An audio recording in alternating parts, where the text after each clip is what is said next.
think we need the mic up a little bit. Right, cameraman? There you go. That's much better. Thank you very much. How y'all doing? Woo! Wow, International Women's Day. Yahoo!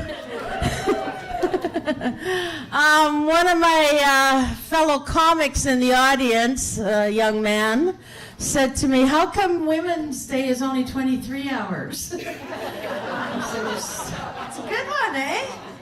I said, I'm definitely using that to open the show, as miserable as it is true. But yes, thank you all for coming out tonight. We got a great show for you. Lots of wonderful performers ready to come to the stage.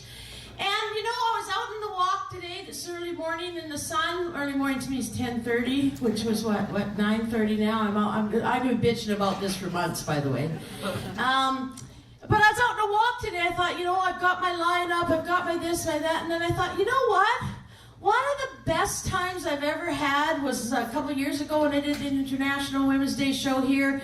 And we kind of just laid back and let everybody participate. So we're going to do that again tonight. So what I'm going to do is, with the exception of the first two comics that come on the stage, because we are not comics, performers, coming on the stage because we have to curate their music. They're going to go first and second. I'm going to get you to curate the show for me. I'm going to give you a choice of the titles that the performers sent to me, and you guys can pick which performer you wanted to see. Yeah. Okay? Excited? Yeah. One of the performers says to me, well, what if they don't pick me? I said, we can just go home. But that's not going to happen. They'll get to come up and perform right after the first performer. It's not a competition of any sort. It's just, I'm sure you'll hear some titles that maybe interest you, and then you'll think, hey, I want to hear that one. But you're going to hear them all. I just got my new will sent to me by lawyers, so you're going to hear that. Right? I have to get it approved, so I got to get somebody to witness at the end of the night, so I thought I'd just bounce it by you guys. What the hell? Yeah, we got you. I'll give you my first one. This is like, I got a lot of shit, man. I'm a baby boomer, you know? My first thing is this. Oh yeah. Because I'm always saying, you know, I decided I was going to give my daughter my sewing machine. And it's not because she sews. It's because she always says to me, how much time do you think that could take? It must be easy to make a quilt. And I thought, you're getting the sewing machine. So that's my first thing. I'll continue on as we go. So, how many of you been here to the House of Comedy before? Woo! That's good. New Westers, a few of you?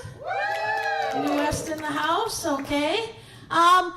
So tell me this, when you were here at the House of Comedy before, were you at International Women's Day when we did it in 2023, 4? Was it that? Some of you I know were. That lady there was. I think that whole table was. Because you know, when I pitched this show to the club, they were like, yeah, sure, go for it. But there was not a lot of shows, International Women's Day shows, on the circuit, as I'll call it, in the comedy world that I've, you know, am involved in. And then they've all popped up everywhere. In the last minute, I was saying to the performers, I said, oh my God, like we got to get some people out because we had, you know, the tickets were getting really slow in sales. And then it's so nice to see you all came at the last minute. You thought, okay, I'm going to do it. So how many of you bought your tickets ahead of time? And then how many of you just walked up to the door and said, I'm doing that tonight? Good. So these numbers are so bullshit, you guys. I know the numbers.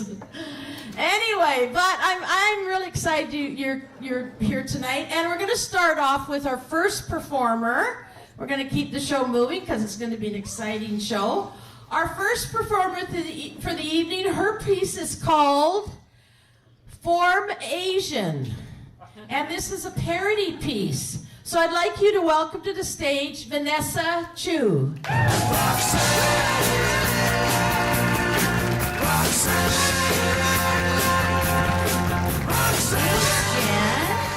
Hello, hello. Happy International Women's Day. Appreciate you all for coming out to celebrate with us. How many men are out there today celebrating with us? Yes, thank you for being here. instead of just sitting at home on the couch. So my name is Vanessa, and my performance is a song parody about my experience as specifically an Asian woman, because I am Asian, if you couldn't tell.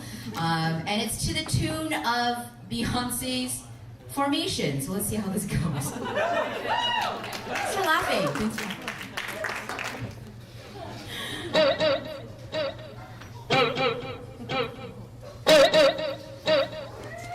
People corny with that little Chinese food mess.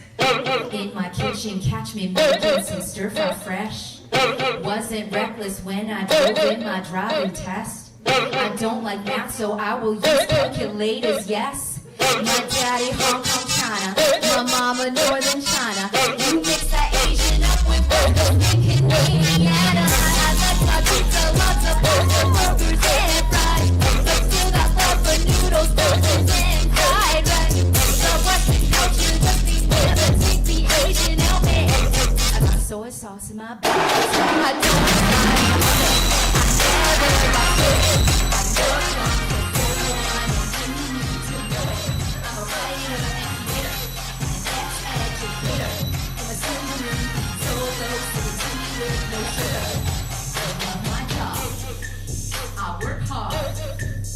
I don't know martial arts. I don't speak Cantonese. I can act, but I know math eat. I don't eat chicken feet. I don't drink bubble tea. Oh yeah, I'm not your typical Asian woman. I'm not your typical Asian woman. There's more to me than my ethnic compilation. Sit your ass down, I'll finish my explanation. Stop with the knee house, I don't speak with an accent. Don't need you messing with my culture, it's torment. I might say no, I'm not a submissive Asian. I make my mind up not through people's persuasion. I'm no accountant, lawyer, doctor, or dentist. No good at academics, love the creatives. A disappointment to my immigrant parents. Got 2 degrees, they're wasted money, well spent. I twirl on the haters, cause Asians don't raise it. Not delicate or dainty, but I be hell-raising. I call out them haters on their stereotypes. But I do shop at TNT, cause their deals are tight. Stop asking where I'm from and what kind of Asian I am. My first language, English, for communication. I use forks and chopsticks with coordination. Sometimes I eat rice, but it's not my obsession. Don't really need to be told how to be Asian. I'll give you time to digest this information. I'll break the norms and your made-up expectations. I'll keep it classy, end of the conversation.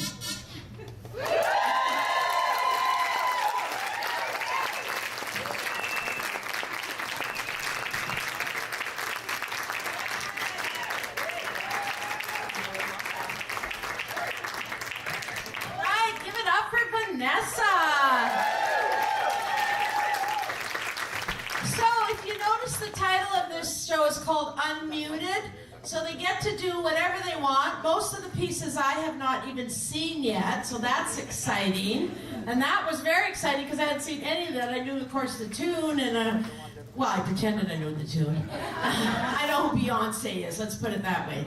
But that was fantastic. Very well done. Give her another round of applause. So your next performer is a familiar fairy tale figure, is returning to offer guidance, but this time the advice is a little more honest, a lot louder, and definitely not part of the original storybook. She's going to introduce herself, so welcome to the stage, Fairy. Thank you so much, Jan. Everyone, let's give it up for Jan one more time. How's the comedy? How you doing tonight? That only sounded moderately enthusiastic. Are you a little nervous to see me up here? Is that what it is? You don't know who I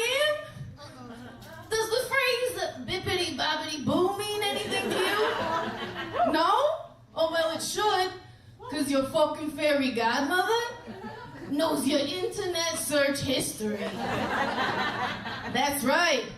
I know what you've been scrolling. Well, and you, lady, you gotta lay off that stuff. Looking weird. No, I'm just messing with you. It's a whole rapport building thing that we do. Anyways, enough about that. Mr. Music Man, if you could hit it, I have a song about me. Most people think fairies are just sitting around waiting for sad boils with fucked up parents to call. But we actually have a different agenda. So you figured it out, right? It's me. I'm your fucking fairy godmother. But don't bother asking me for a gourd or a gown. If you want that stuff, do it yourself. I don't peddle the patriarchy. Fuck Disney and his princesses. Brainwashing bitches like it's nobody's business. And preying upon young impressionable minds. He gets them every rhyme with that once upon a time. I can count on my fingers and toes the number of respectable people I know that thought it was a good career choice growing up to be a mermaid or a princess. Ugh, gross. It's a flag of disease. You're conditioned by the man to believe your little screams. They say you're equal, but from a young age they'll teach your daughters to strive for glass-ceiling dreams. They like to shame and ridicule the feminists. They reminisce about a time in life when there was less political correctness, when a man could speak freely of his penis's erectness, or grab a waitress by the pussy over breakfast. None of that stuff used to be so breathless. It wasn't. Everyone literally did it everywhere all of the time. Ugh, the 70s, am I right? What a time that was for fairy godmothers. We were fighting some very hefty stereotypes at that time. Look, me and the other fairy godmothers were restless. We've been waiting in the wings for a moment to wreck this, loiking in the shadows and collaborating, while the rest of the world is preoccupied with hating, debating, and barely tolerating the choices that you make when it comes to procreating. They make masturbating the same as hailing Satan, and you label them stable just because of menstruation, like a vagina's an abomination, even though that's literally not up for negotiation. I mean, what are you gonna do? Between it? Doesn't come with a fucking gift receipt. A lot of different people, different business, it's normal. So you tell your friend Chad, who calls you too hormonal, to think about that. Shove his head up his ass and to give his fucking fairy godmother a call. I'll tell him a thing or two about a thing or two. Oh, you can clap now.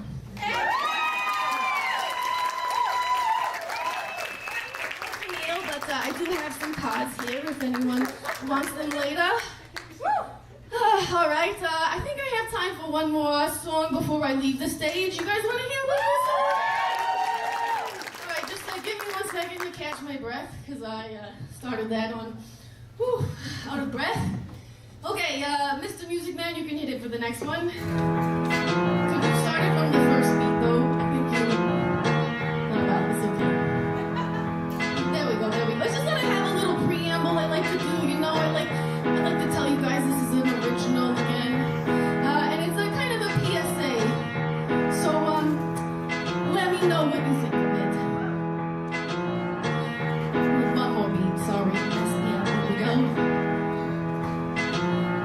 You must be misreading this whole situation. A miscommunication in our conversation. Cause no response is not an invitation for you to send me your shrimpy crustacean. You're simply mistaken. And no, I don't hunger for any images of your mini cucumber. It's pink and it's red and it looks like it's blistered. Did you jerk that shit raw just to send me a picture like I think I'm gonna make it a perfect fucking fixture? Is the composition and the lighting for the perfect mixture? Oh, the perfect mixture of dick in one picture. And now because of that specific pic, I wanna take your dick and rub it all over my lips. Fuck that shit. I'll send it to your mom with a 6. Seriously, what were you thinking? Mister, you're twisted. Oh, you think you're a gift? As if I'm here waiting for your sperm to come swim. As if I'm burning with anticipation. Like I can't wait for this guy to come to gas at my station. Oh, the temptation thing.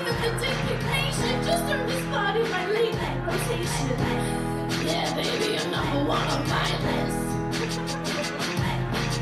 Said no one ever, my day's not gonna be better. Like a futile endeavor, tell you pussy my flesh. No person has been like, this guy is so clever, I'm so horny. I think my temperature forever, let me buy the frame. I'll hang it on the wall, will you be my Pokemon? Cause I gotta catch you up, baby. Send me all your bone sores, all those squirtles. I never has an answer like that, been unlisted. Of a picture of a dick so unsolicited.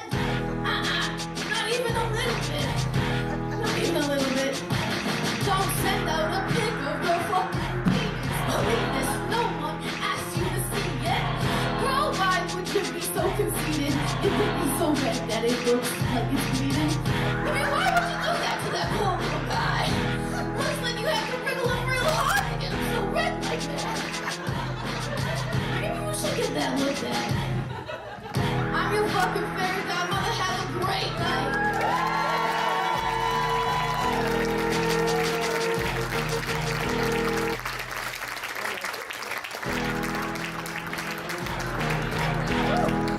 Apparently I'm not supposed to even tell you her name, so she is just officially your fairy godmother, so deal with it. That was great, thank you. All right, a couple things. First of all, there's slips on the table. If you haven't filled them out yet, you're allowed one slip each. Fill them out and hold them up in the air, and Victoria's going to come along and collect them because you can win some prizes tonight. We have everything from a bird watching thing to some tickets to the Anvil Center. I know, bird watching, right? Right? So we've got all kinds of cool prizes and tickets to shows, etc., and a set of classes from Laughter Zone 101. So you can win some really great prizes. So fill them out. We'll draw those at the end of the evening. So now it's your turn. So we're going to curate the next act to come up. You guys get to decide. So the titles of the next two pieces are, number 1, Men, We Need to Talk. Or number 2, Death in the Digital Age. So how many want number 1? And how many want number 2? Oh, help me out. What do you think? What number? Do it. Big applause, because I honestly could not tell the difference. Did anybody else? Number two. Huh? Okay, why don't we do that? Shout out number 1 if you want Men, We Need to Talk. Shout out number 2 if you want Death in the Digital Age. Death in the Digital Age it is. So welcome to the stage, Marylee Stephenson.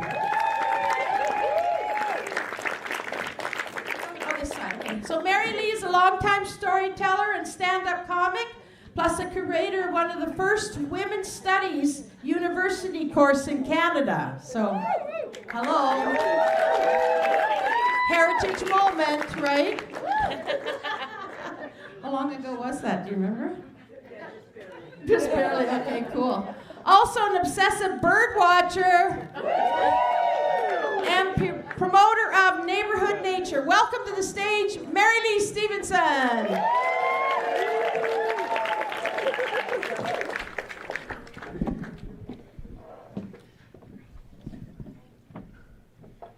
Actually, this is very, very unfair because whoever comes up next is going to feel insulted. If it had been me, I couldn't have even gone up. You know, it's terrible. But anyway, yes, I'm going to die at 82.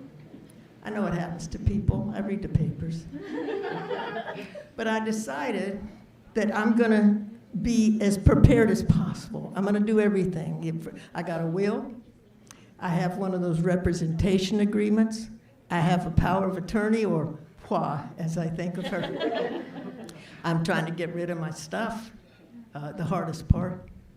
And so everything's going along, organized kind of way, and my POA one day, though, says to me, Marylee, you got to get ready. And I thought, does she know something I don't know? You know? And I said, well, what do you mean? She said, well, this is the digital age. It's not like the old days. Old days, you die, and then there's some smudgy picture of you in the Sunday Vancouver Sun, and then some little paragraph that somebody's cranked out that they didn't have AI then, just a mess. And loads of people, I mean, you got your Facebooks, you got your even websites, you do, I got a YouTube channel, you can tune in. I've got all that. But she said, it's not like the old days. You've got to now, in the digital age, you've got to let everybody know in some way or other you have to do this. And you have to have content, and you have to be a content creator. And I'm going, what the f is she talking about? But even if I have those things, And so I thought, well, okay, I know too, because I see this thing. One of the things you have to decide is two things. You have to decide what you're going to say, and to whom are you going to say it, right? So that was, and then I know the phrase. The phrase is filter, right? You have to filter. Am I making sense here? Oh, good. Okay, so you have to filter. So then to whom does it go? And there's people that you're real close to, and there's other people further. We're in a forestry province, aren't we? And when they cut those big trees, killing off all kinds of animals and things, but when they cut those off that way, here's your heartwood, and then there's the concentric circles out, and then there's like just there under the bark. So okay, I'll have people that are heartwood. And then you have to think in terms of content, what are you going to say? And it will be written, some of it beforehand, but I can always take suggestions. It'll be written beforehand with the pois, we'll work on it. And so it's going to say, for the Heartwood people, we know it's very sad for you to get the news that Marylee is no longer with us, physically at least. She was kind, generous, attractive, a fashionista. And she always had other people's well-being at heart. We will have a celebration of life, send out all the information, and you can gather together and bond and think of all the good things that she's done in your life. But then, of course, there's the next circles out. This is a little more complex, because the letter will say, well, again, we know that you're dismayed to hear this. But knowing Marylee, even better than she does that her ambitions in terms of social skills and good advice, they were not always met. For instance, there was, because she had a sociological background, she knew about the labor market and about jobs and all that. And some of you will remember her advice on this. Why don't you just get off your butt and get a job? And then there was the one on relationships. How did you marry that asshole in the first place? So we will have a celebration of life. But there you can meet, you can again talk, and you can discuss how helpful that advice was for you. And it'll be an occasion of a mixed emotion, shall we say. But then I thought about it, being a content creator that I am, I thought about it and I thought, well, there are people, in terms of the filtering, that actually could fit anywhere. They could fit under the bark just there, or they could be in the concentric, because, how do I say this? My life has been complex. And you know that saying about somebody's first rodeo? I have had dozens of rodeos, okay? And so when this goes out to everyone, it goes out widely, there are people who are just gonna, well, it's International Women's Day, but their scrotums are not gonna freeze up, okay? And they're gonna be worried. And me, Marylee, does not want people to be uncomfortable. They'll be worried, but then this letter will say, we want you to know that Marylee abides by the Las Vegas philosophy. who's played with Marylee, it stays with Marylee. Okay? And there will not be, you won't be surprised, there will not be a celebration of life. Nobody wants to meet anybody else that might be on that list. Nobody wants accidentally the email information wandering. Right. But Marylee does again in her concern and just deeply felt wanting to bring brightness into people's life. She is offering, and you have only then to write under anonymous, that's okay, a little note that will, you can join the 4-part workshops. Thank you. She's having on PTSD for having lived with her in whatever way you did. But then, because it's a digital age, you have some choices here. You're not just out of, no strength, no power, no. You have a couple of options, of course. One is block. Another is unsubscribe, which I don't advise you. Why are you on there in the first place? And then finally, of course, in the digital age, hit delete. Thank you.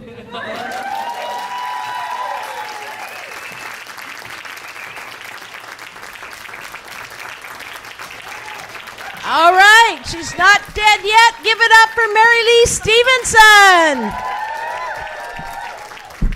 Well done. Can you see your way down there? That's the darkest route you could have taken. She's gone into the light. So we're going to welcome to stage your next performer who is going to do Men We Need to Talk. Welcome to the stage, Maria Rivadeneyra.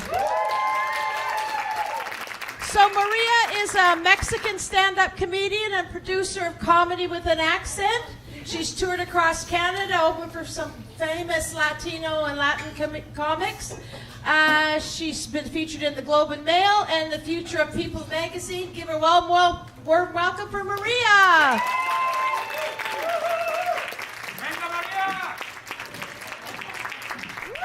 Gracias, muchas gracias. Hi, how are you, everyone? You thought I was not gonna go up because you didn't vote for me, and I know who didn't vote for my side. It was like the 5 men who are here. But by the way, thank you so much for being here tonight, for having the balls of coming to International Women's Day. Yeah, well, I saw like 4 of the 5 men maybe don't get hard anymore. They are very old in the audience, but that's okay. We really appreciate you to be here. We appreciate your money. So what I'm gonna do tonight is what it's called a roast.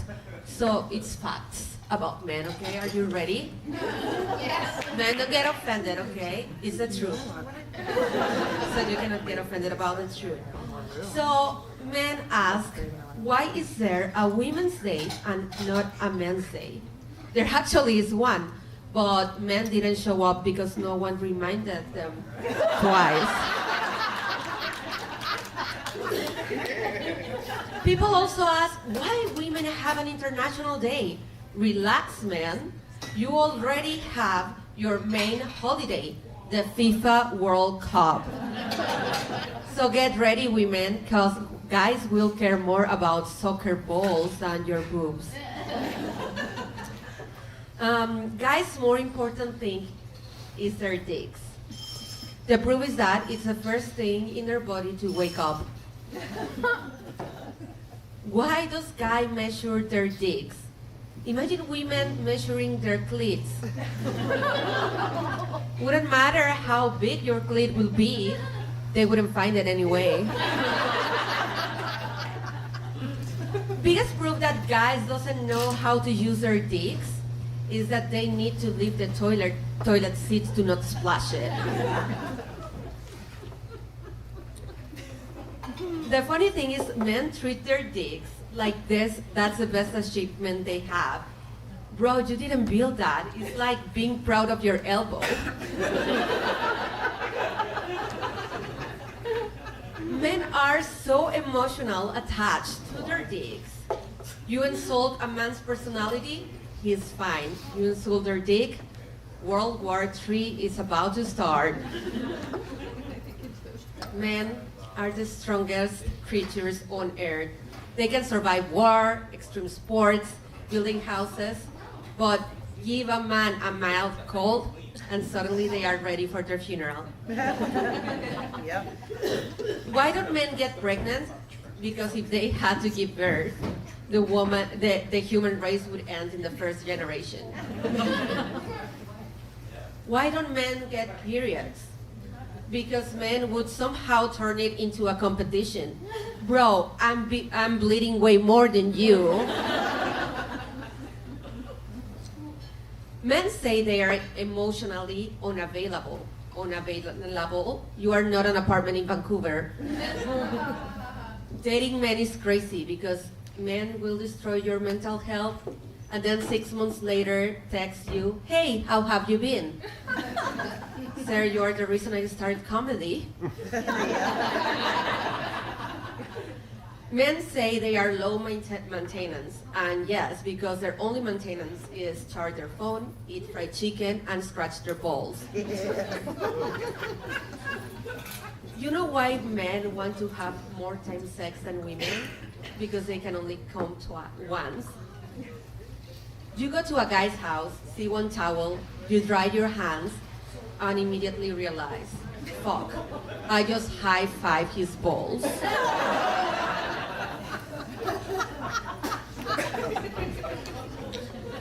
The gym guys always say, I'm working on myself. Really? Because the only thing improving is your biceps. Men will scratch their balls in public with zero shame, but talking about their feelings, that's too uncomfortable. Men scratch their balls like they are checking if they're still there, because they know they don't have anything better. Why men couldn't find it? Why does men could find the nearest bar, TV remote, and sports channel in 5 seconds, but somehow they cannot find the clit? Why are men so hairy? Okay, so at some point, evolution said, let's stop here, hair everywhere, so they will still think they are the alpha. Why do men think they are funnier? Because men confuse bullying their friends with comedy. Why don't men wax? Because men says beauty is natural, as long as they are the one who stays natural. Women take an hour to get ready, men take like 4 minutes, which by the way, is already longer than they last during sex. Men don't wear makeup because even with foundation, their balls will still look terrible. The patriarchy is proof that history was written by men, but honestly, the patriarchy is impressive. Men build a system where they get the credit and women do the work. Why do we use our father's last name? Because men wanted their name on a project they didn't even do. Oh, and might not even belong to them. And to leave you tonight, I'm gonna leave you with this. Why is the world such a mess right now? Because most of the presidents are men.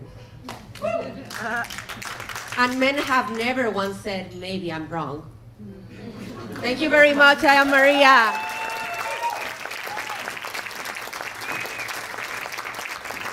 Give it up for Maria. All right, the next chance to pick your performer. Performer number 1's going to be doing what nobody told me about. Oh, wait a minute, wrong list. Hold it. They're all panicking now. They're like, what? Okay. Performer number 1 is going to be doing Wonderfully Wild Women. That's number 1. Number 2 is doing Small Breasts Look Good on a Mammogram. How many want number 1, Wonderfully Wild Women? Good. How many want small breasts to look good in the mammogram? We like the boobs. Okay. Coming to the stage, welcome Tara Tandan.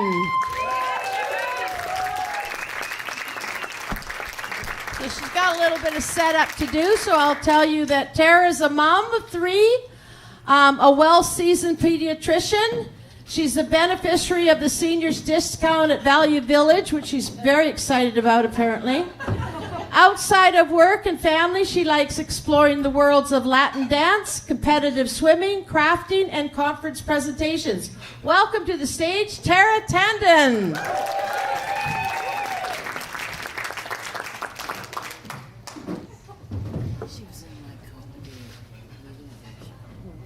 Hello. Or as my Jamaican mother would say, hello. She didn't have an accent. So thanks for being here tonight. I'm grateful I've got a few booked shows this week. And I'm also realizing I'm a pediatrician who is way behind in prepping my slides for a few conference presentations I've got coming up this spring. But they've given us this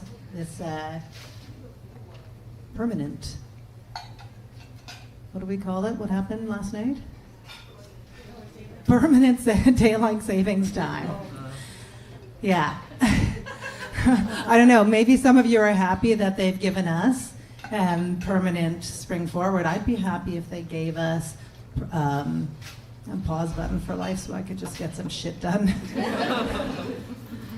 But I lost a bit of weight in the last couple of years, and now I still keep hearing, wow, you look great. Guys, don't you think it's weird how much people love to just comment on other people's weight? Yes. Yeah, you never hear the opposite.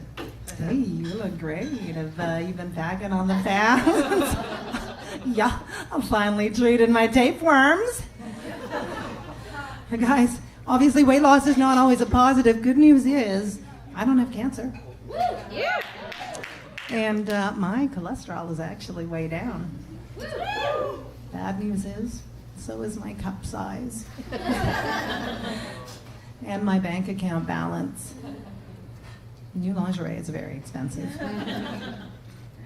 Apparently I'm losing all my assets. But apparently my daughters are stealing my assets because their breasts just keep growing while mine just keep shrinking.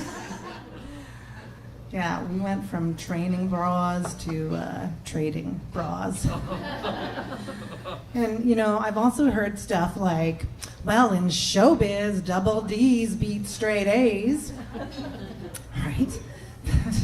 I caved and went out and bought this sculpting bra. Because, and also a Brene Brown self-compassion book.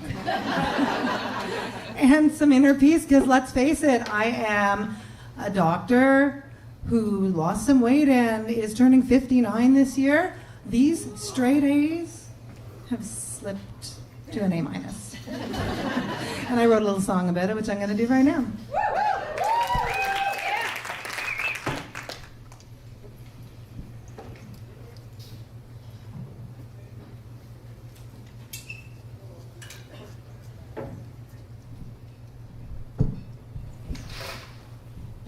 All right, I think I'm ready.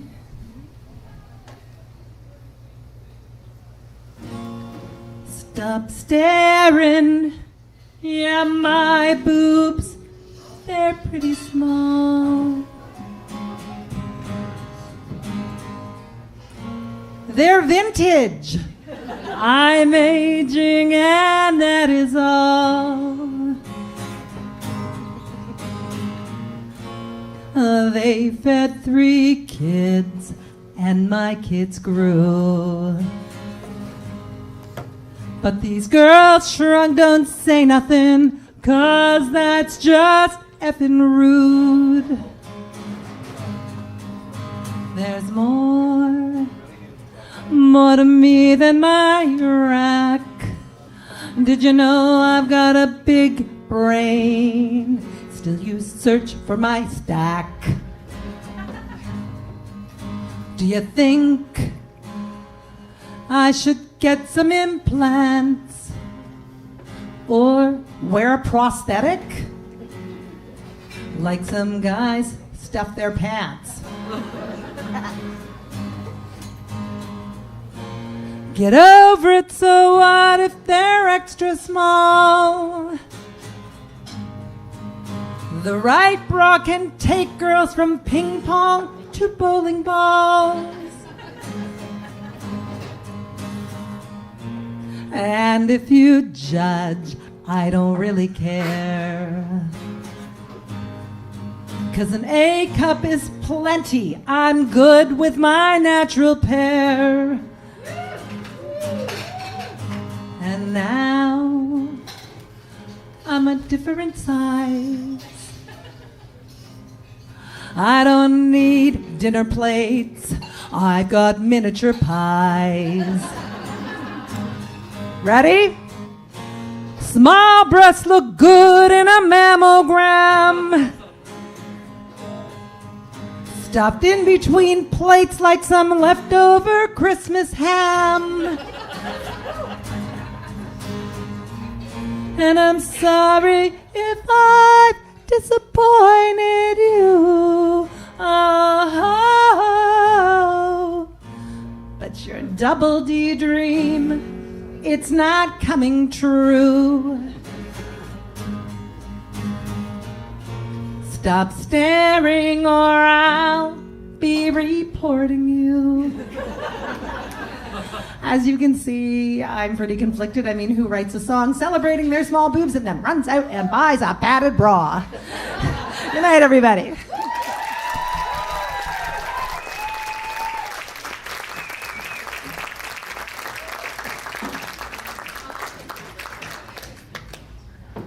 Give it up for Tara.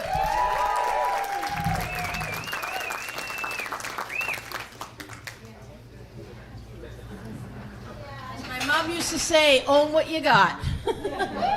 All right, so coming to present her story, Wonderfully Wild Women, is Marylee Chen. She's a whimsical comic who turns life's moments into everyday escapades off stage. Molly enjoys reading, cheesy mysteries, and singing One Direction at karaoke.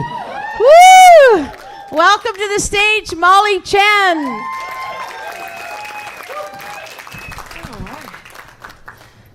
Happy International Women's Day! Woohoo! Oh my gosh, wow. So my name is Molly, and today I'll be performing a piece called Wonderfully Wild Women.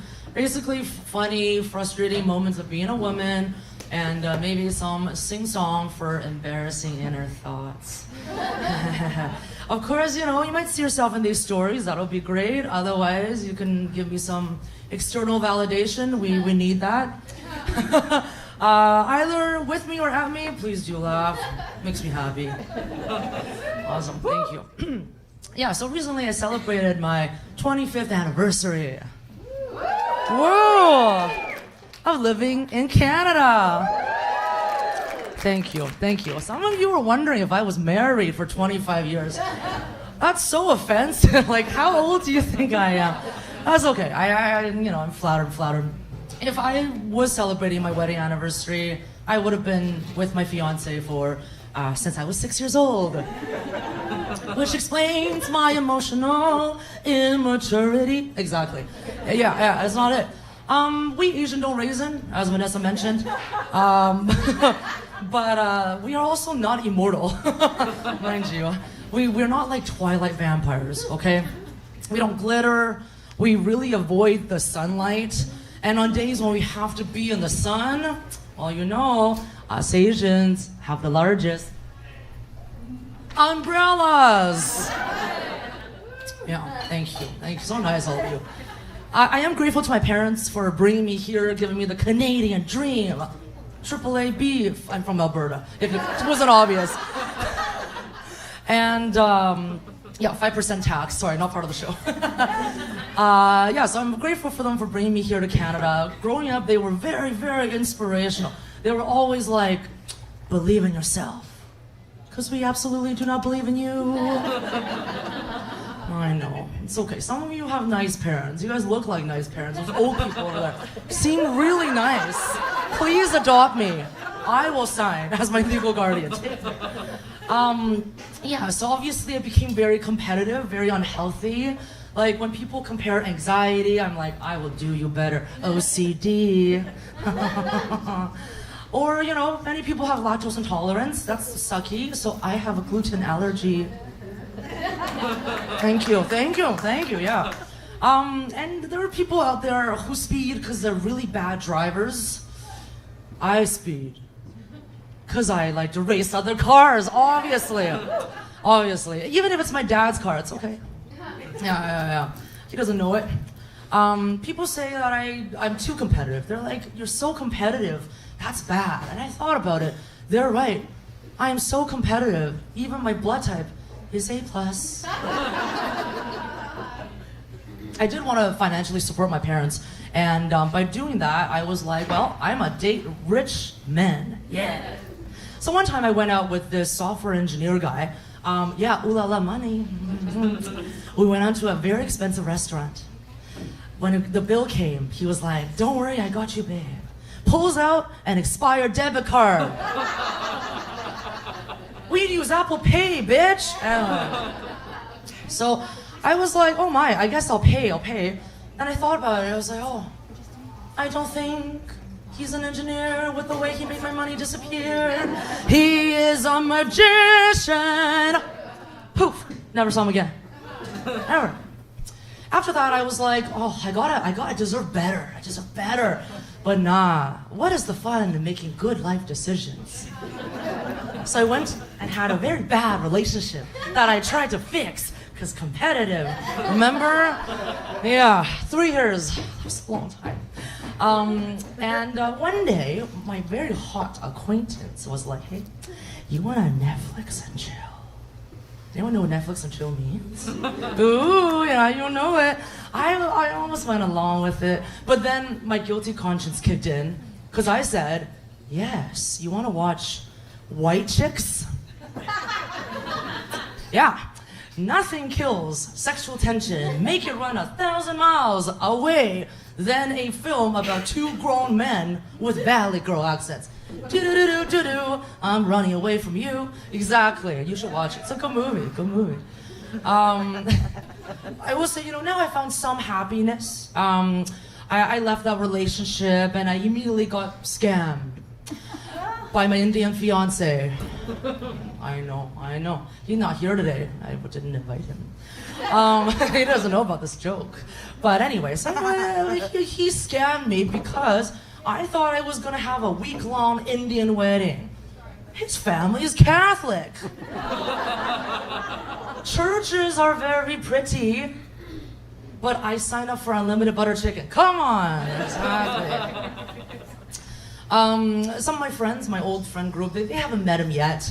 And so they think he's imaginary. That's pretty rude, okay? Like, I can get some people, so. But I thought it was pretty rude, but also Hindi is one of the world's hardest languages. Why would I learn that to keep up this lie? They must be thinking, I'm auditioning for Bollywood. No, actually, make that Mollywood. Thank you. I'll leave it with this, that even though at any stage of life, women are often told what they're supposed to be, what they should do, but really in all of feminism, I've just learned, you gotta make your own rules. Even if it's having some unhinged thoughts in your head, or occasionally paying for magicians. Because at the end of the day, we're all wonderfully wild women. I'm Marylee Chen. Thank you so much.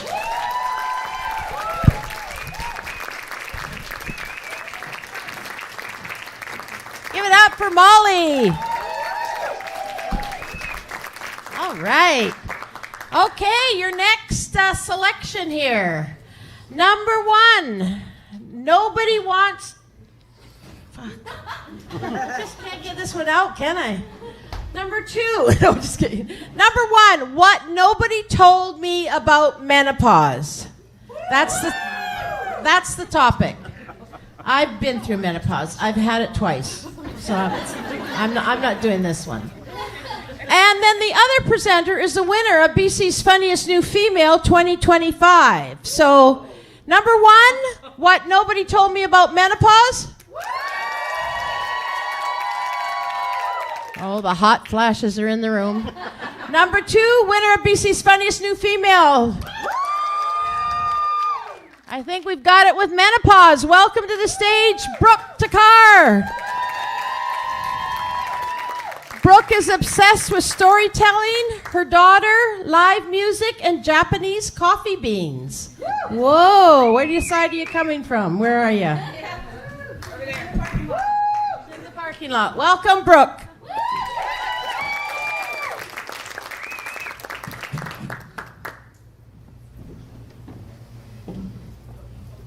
Hi, hello, hi, I'm so excited to be here. My nervous system thinks I'm going to be shot, so I just need to chill a bit here. It has been a hot minute since I've been on stage, and let me tell you what those hot minutes have been filled with. I just ate something too, that's so cute. After my divorce, I signed up for a few dating apps. And then I accidentally fucked every 30-year-old dude in Vancouver with a mustache and reusable tote bag collection. There's a lot of them. I had a situationship with melanoma. I had a neck. I have a neck. I had a mole on my neck removed on my birthday. And that was very chill. But essentially, I have a clean bill of health now. Thank you. Basically got a free neck lift for my birthday. And my cruel teenage daughter was kind to me for 2 weeks because she thought I was dying. So it all worked out. I locked in, and for the first time in my life, I started taking care of myself, and I'm now one of those losers that loves exercising. So all to say, I was feeling happy and horny and like, could I get back on stage? Could I bug Jan for a spot? And then I was trampled by a team of wild horses called Menopause. I'm now 48 and a half years old, in active menopause. A time in my life I would best describe as, are you fucking kidding me?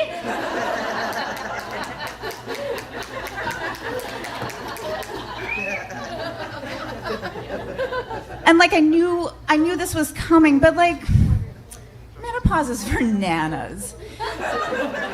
Like, for like ancient crones who need walkers and have like pubes to their knees and that like unidentifiable white crust at the corner of their mouths. I was in the prime of my life. Like, okay, I was feeling a little damp. This one really hot date, I was laying naked on top of a very hot naked man, a human weighted blanket, if you will. As an aside, I am not a doctor, but the best sex I have ever had is always with dudes on the spectrum. I'm so sorry about this.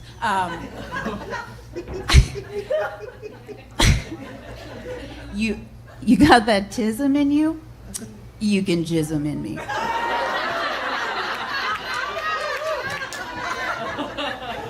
Okay, all right. So I get up off this man, and I am horrified. I have sweat so much, I've created like an ecosystem between us. It is a marsh. A loon cried in the distance. I don't know if loons live in marshes. A dragonfly flew out of my pussy and into the night. And I was like, oh, okay, so something is happening here. We're getting some symptoms. The juice is loose. So I only have a couple minutes left. So let me just run you through some of the greatest hits of this. Let's talk about piss. The Wu-Tang Clan invited us to enter the 36 chambers. They were talking about my bladder. I don't understand. I can go pee, wash my hands, and then go pee again, like the same amount. Where did you regenerate from? I don't know. What I do know is if I don't pee 3 times before I leave my apartment, my uterus pops her hair up into a messy bun, ties on an apron, and she whips up a delicious UTI for us to share later. Let's talk about sleep. I am up like a lighthouse keeper in the night, lamenting unlamentable things, starting and abandoning ADHD tests that exist solely to steal my data. And like looking through it like old high school crushes that are like, dude, you're a white man. Why are you so red? Let's talk about libido. On any given day, I am so horny I walk with a limp.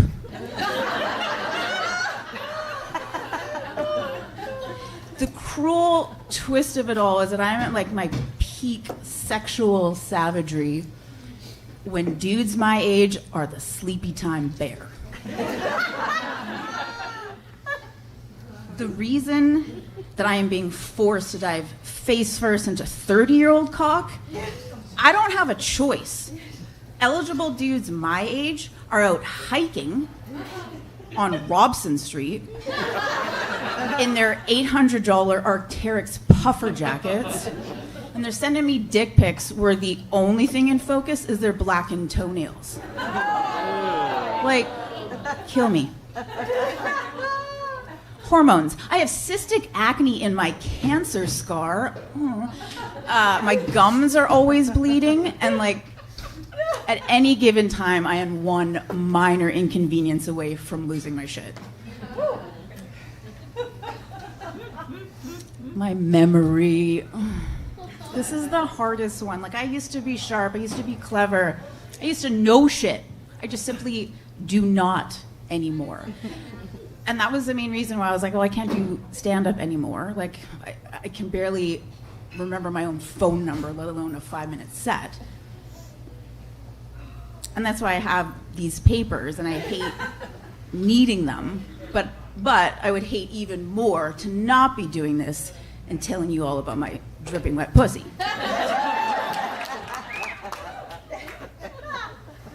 I can't lose. I can't let my body defeat me. I can't keep quiet. The horrors persist, but so do we. So I find ways to yap about menopause.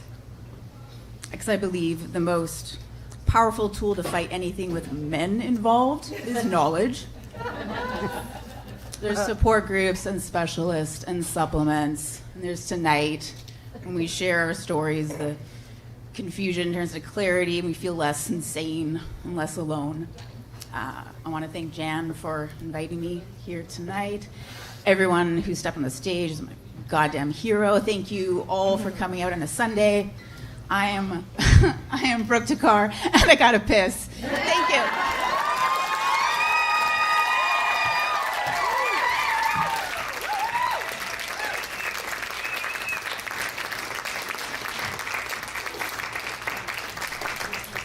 Give it up for Brooke. I think she covered everything. Lovely.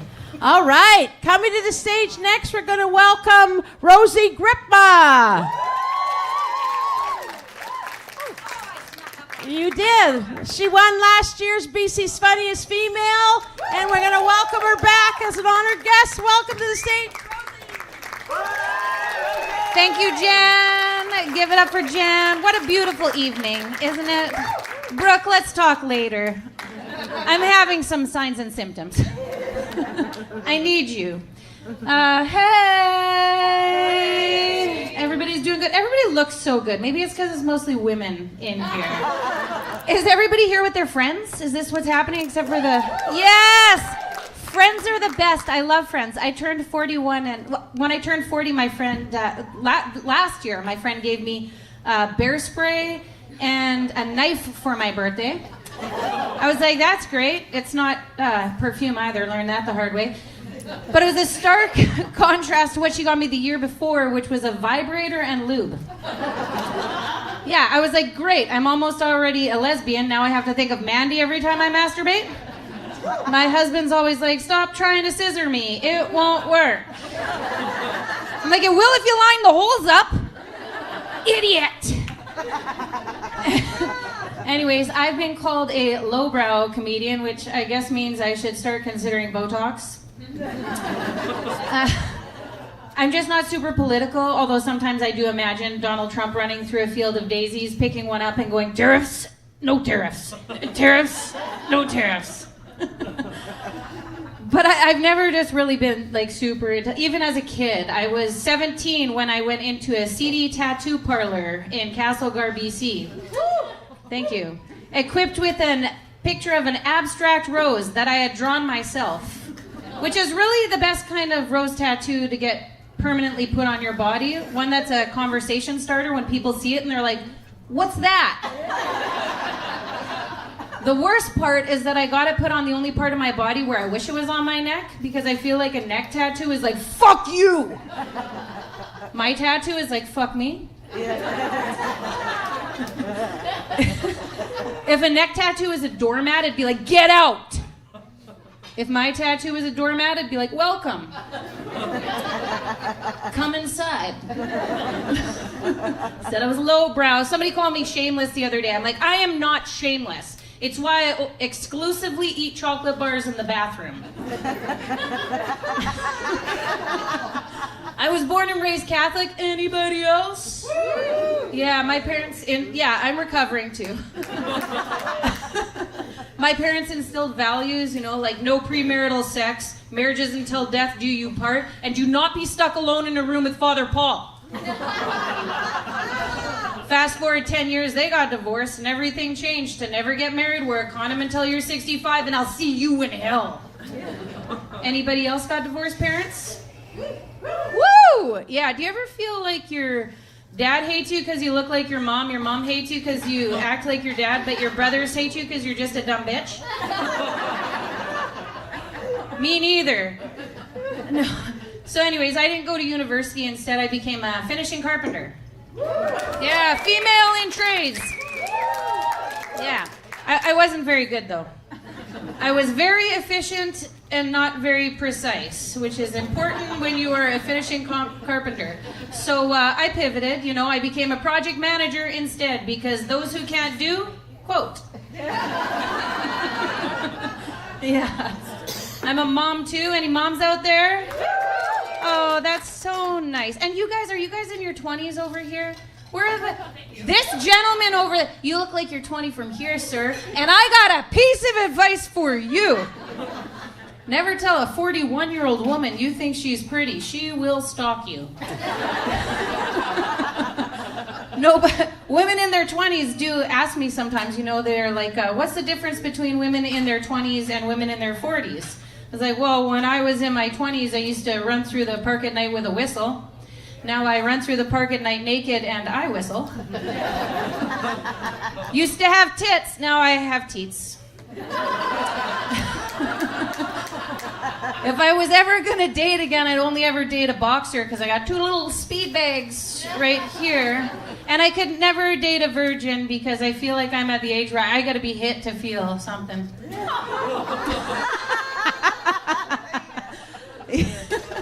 So like I was saying earlier, I peaked early in life. I was in high school. I was the second best wrestler in Canada. Yeah. And it was so sweet because I have a 9-year-old son, and I went to pick him up at school, and his principal said, oh my goodness, your son is so sweet. I asked him who his hero was, and he said, my mom, because she was the second best wrestler in Canada. It's like, oh my goodness. So we get home later that night, and he goes, Mom, when you used to wrestle, did you have a belt? I'm like, a belt? No, I was the second. I had a medal. And he's like, oh, how many people were in the audience? I'm like, in the audience, I guess probably 200. And I just see the look of disappointment wash over his face. So I added a couple zeros. It was like 200,000. And then he's like, and what was your name? And that's when I realized he thought I was a WWE wrestler. So I was like Macho Mama. Because I didn't want to embarrass him or make a liar out of him. He had just told his whole school that I was a WWE wrestler. So I had to start showing up at, drop-offs and pickups in my singlet. My wrestling boots on, I'd be like, "You better get in there and cram as much knowledge into your thick skull as you can, otherwise I'll lift you up to the heavens and slam you into hell." Yeah. And that is one way to get out of pickups and drop-offs. My husband and I recently, it was just Valentine's Day, I guess a while ago, we got into a huge scrap. I had a bad day, and so I went out to meet with a couple of friends, right? And I was like, "I'll be home at 12. Didn't get home till 1:30, didn't call, didn't text. So I get home, and he's like, "Where were you?" I'm like, "I'm so sorry. We had a bad show, so a couple of the guys and I, we went to the Colossus parking lot and smoked a doobie. I got too high, couldn't drive, so we did a couple laps in the parking lot on our skateboards." And he's like, "What are you talking about? Can you hear yourself right now? You're a 41-year-old. You sound crazy. You realize that you're like the man in the relationship now." I was like, "You know what? You were never that cool." I am the cool mom at the skate park, though. When my son and I roll up, all the kids are like, "Sick van." I'm like, "Thanks, it's a Kia Carnival. Seated capacity 8 or 57 clowns. So you and 56 of your friends can jump in the back." My favorite function is the heated seats. Always got those set to soup. When my husband's like, "What's for dessert?" I'm like, "Clam chowder." All the kids are like, "Yuck. Aren't you a little old to be skateboard?" I'm like, "Two babies couldn't crack these hips. Now get into some orange slices, you little snot lickers." Anyways, I'll leave you with this. This is my grievance. Just that's my timer. This is my grievance. All right, I'm a lady. We're all ladies here, except for those guys, that guy, another guy around there. And you're in a safe place, but I hope you know we could take you. So you should be paying the bill for everybody. Just kidding. This is my grievance, all right? Men have a whole month dedicated to the hair on their lips.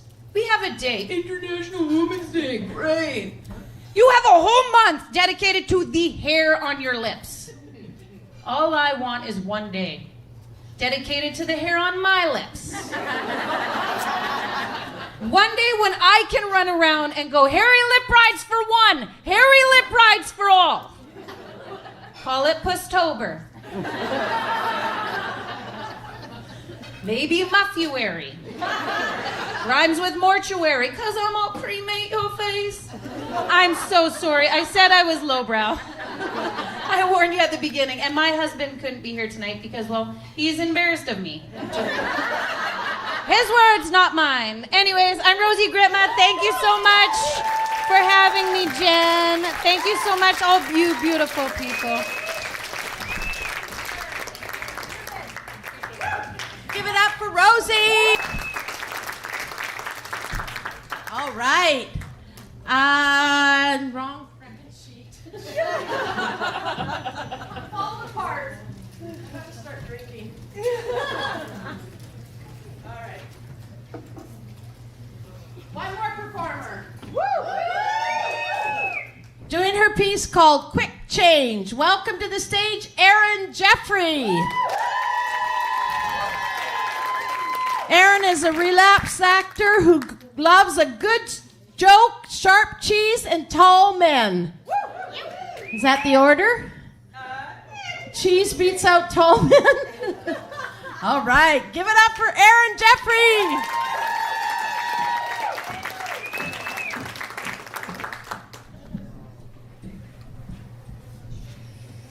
As you might be able to tell by my side part and generational X-ness of my being, I am in the throes of menopause.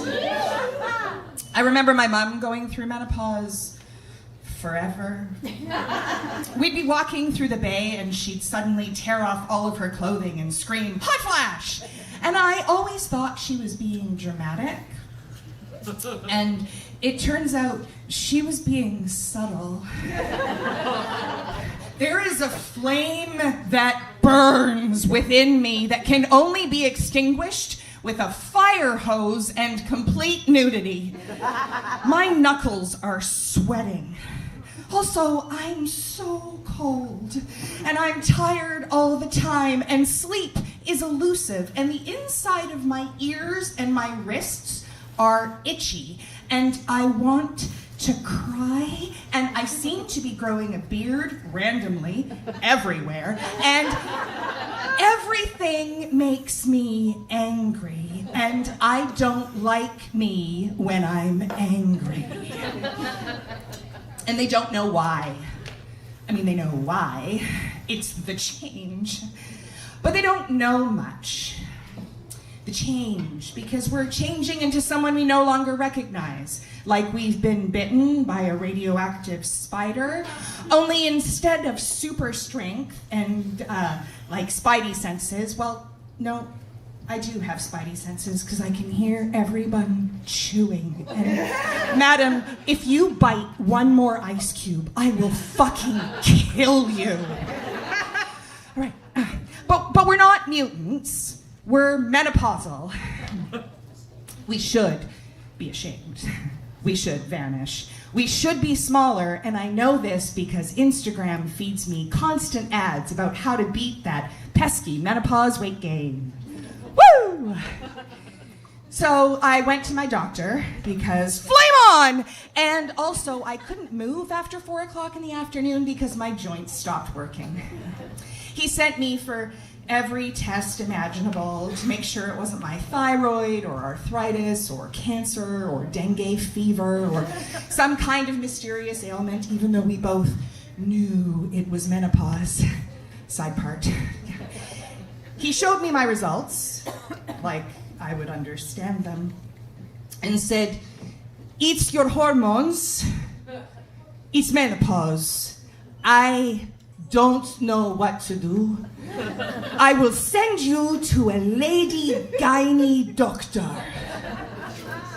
Both helpful and patronizing, all at the same time. 6 months later, my specialist is a terrifyingly ancient Eastern European woman. Yes, all of my doctors are Eastern European. I don't know why. Apparently it's a thing. We're just gonna move on. Who looks like Morticia Adams' mother, with thick black eyeliner and dark black dyed hair and a black striped sweater and a startling lack of anything resembling empathy. "This," she says, waving my results at me, which I still don't understand, "is probably perimenopause. Or you're dying." Hilarious. "You should have been here sooner." She then gives me a variety of options of treatments, of pills and patches and gels and shots and biomedical identical hormones with comorbidities and side effects and long-term impacts. And then she hands me this stack of paper of all the things that might or might not happen. Lack of sex drive and vaginal dryness, increased libido and so much wetness, weight gain and weight loss and hair growth and hair loss and distractibility and suicidal ideation and increased lack of executive functioning and she tells me not to worry about cancer. I was supposed to. And she tells me to start worrying about my heart now that my estrogen is stopped. Wait, what? And then she prescribes me a pill and a comically small packet of gel that I'm to squeeze onto my upper thigh every evening. And then she says, "You'll come back in 6 months, and every 6 months for the next 10 years. Unless your symptoms change, then you come back sooner." 10 years. 10 years of going to an office that is run by Cerberus, the three-headed dog at the gates of Tartarus, who frequently forgets to get my prescription signed and makes my pharmacist cry. 10 years of trying to make an appointment if only Cerberus would answer the fucking phone in order to get on a wait list for when my symptoms change, which they do, monthly. 10 years of going to an office with giant posters screaming, "No husbands allowed!" and faded photocopies of before and after photos of altered vulvas, and a sign that says, "Ask about Empower RF if you don't want to end up in an adult diaper." Fuck me. But what's the alternative? Raw dogging it? Someone will die.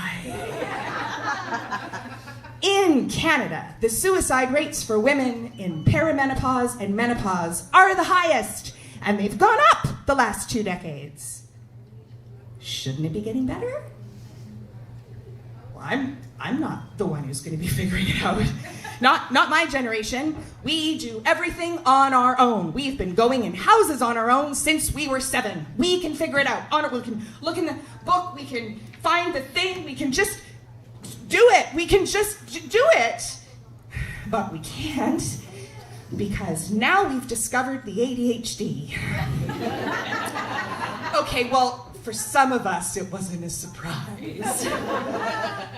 But it turns out that the estrogen has been managing our ADHD for decades. And the estrogen, that magical little hormone, has been buffering our dopamine. And dopamine is that magical neurotransmitter that is executive functioning and working memory and organization and a whole bunch of other shit, but I can't remember it because my estrogen is gone.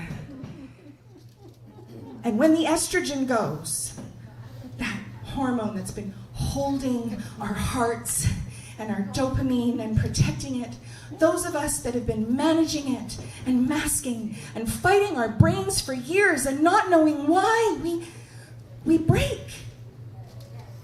Gen X women who were forced to be tough and resilient and strong, we break. Gifted theater kids with clothing piles and doom drawers who are convinced that everyone who's staring at her right now thinks she's just too much. When it all comes into us and we don't have any estrogen anymore, we break. Middle-aged women who raised families and mothered everyone, even if they weren't mothers themselves, we light on fire. Our joints hurt. Our skin is itchy. We have executive dysfunction and emotional tsunamis and a myriad of other problems in the last half of our lives. And we jump into the deep end with a tiny pill and a gel sachet as a life preserver. If we're lucky. In the 1930s, menopause was described as a deficiency disease. Replenishing that deficiency involved rejuvenation therapy with testicular juices, implants, and extracts, and the ground-up ovaries of animals. In December of 2025, the FDA issued a formal apology to women for the lack of focus on mental health and the misinformation about life-saving treatment for women in menopause. Deficient, different, changed. Changed from when we mattered, when we were young and fertile. Change is bad. But what if it wasn't? What if you saw us as we are now? What if we didn't vanish when we turned 30 or 20? What if we embraced our rounder bellies that protect our organs, and if we were lucky, carried perfect, beautiful babies? What if that dreaded menopause weight gain was a sign that we should take up more space and not less? And what if after all this fucking chaos, this change, the change, was good?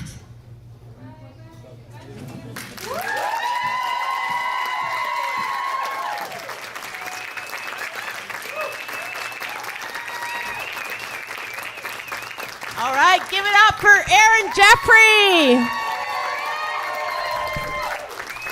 All right, wow. Okay, I guess you don't want to know where I'm sending my leggings and my will. that piece. But I'm going to bring all the performers up to the stage. So back, Erin Jeffery, Annabelle Lynn. You can all come up from whatever directions you want to come up from. Molly Chen, Tara Tandan, Brooke Takhar, Rosie Grypma, Vanessa Chiu, I don't know if I'm allowed to say your name yet now, the fairy tale person, Maria Rivadeneyra, and Marylee Stephenson.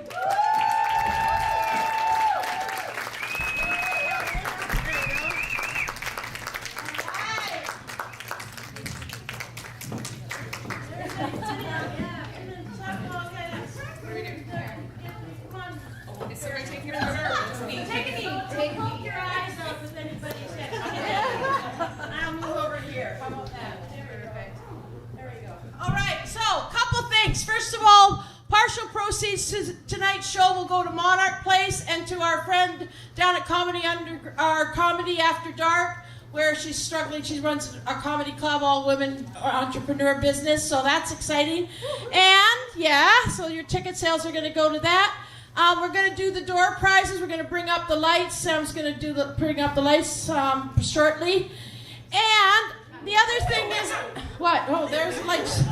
So I want to thank all the performers. As I said, the show is called Unmuted.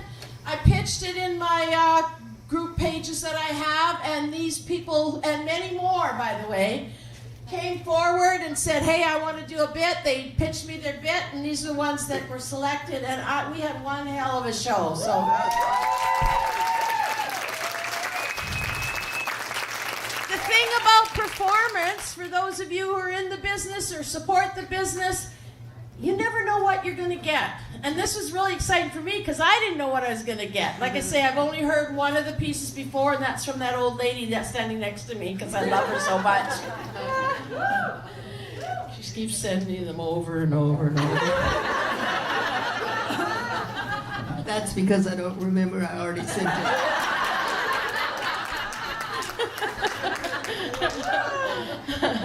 But we've built a lot of friendships. A lot of these people met in classes, or we met through BC's Funniest Female competitions. And, I met Brooke back at a storytelling thing that we all did years ago. Like, I never knew her. And, it's just, there's such a camaraderie in comedy.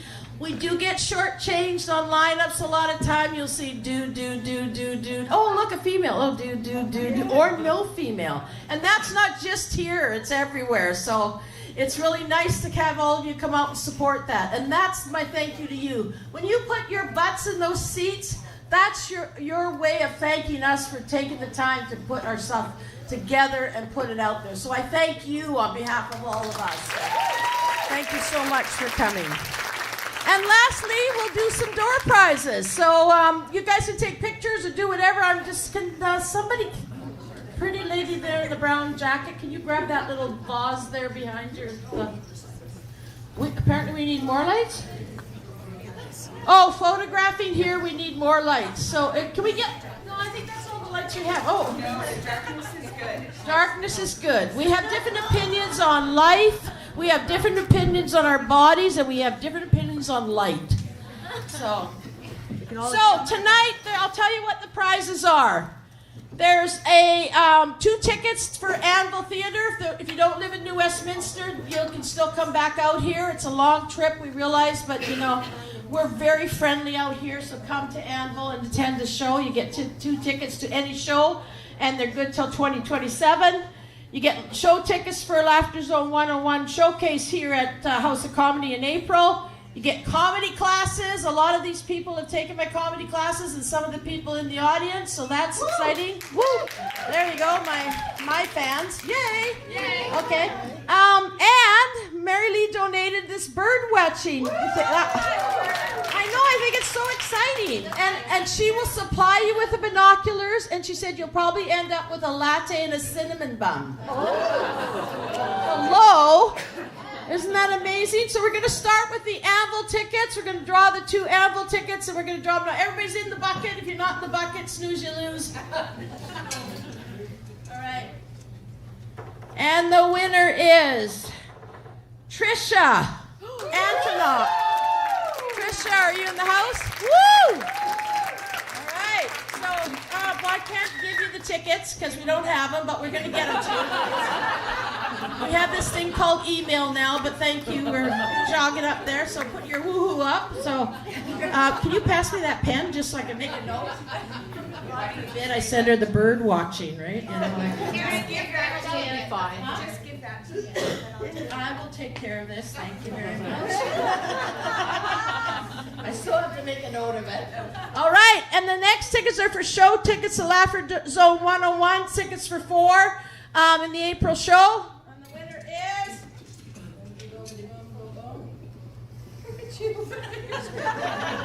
Are you in this thing? Ruben Arellano. Woo! So, Ruben, you have the tickets. Okay. The next one is, where are we going here? Should we do the bird watching, or should we do the... I kind of want to keep the bird watching till last. It's kind of... Laughter Zone 101 comedy classes. Our next comedy classes start March 25th. We do them right here at the House of Comedy. We got lots of, like I say, students in the room. I got a brand new student that just showcased the other night. Yoko was on the stage for the very first time. And a lot of these gals and people in the audience. So you can come and be on the stage next year. And the winner is Colleen Ma. You? All right. And Colleen, if you're too chicken shit, you can give it to someone else. And I say that with all, yeah, really, seriously. Oh, your neighbor there, she's taking classes from me, so it's a gang. Oh, fine. All right. And lastly, the bird watching. Janice Bannister. Oh. The winner of the bird watching is Darlene Roel.